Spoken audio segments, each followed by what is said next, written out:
गाईस तुम्हाला सांगते, मम्मीच्या हाताला एवढी चव आहे ना माझ्या. काही पण बनवू दे मम्मीने, इतकं भारी, इतकं आवडतं ना मला.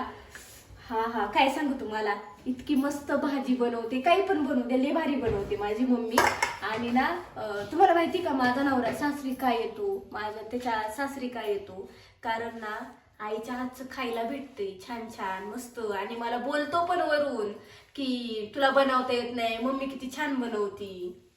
कळलं का? त्याच्यामुळे मला बोलणे ऐकायला लागत. चांगलं बनवीत जाऊ नको. बरं आवडून आता भोपळा कापून घे. भोपळा कापी ते ऐक हा. ना, मला सेपरेट बनवीत जा, जावायला सेपरेट बनवीत जा. का ग? मग मी चांगलं चांगलं खाईन ना. मग तू त्याला चांगलं नाही भेटलं ना खायला, मग म्हणाल मग मी चांगलं नाही बनवीत. आहे. जमल ना. पण असं म्हणणार नाही की तू कसं बनवते ते मला शिकव. अरे मी ट्राय करते बनवायचं, खूप ट्राय करते, पण मला बनतच नाही, जमतच नाही. कसं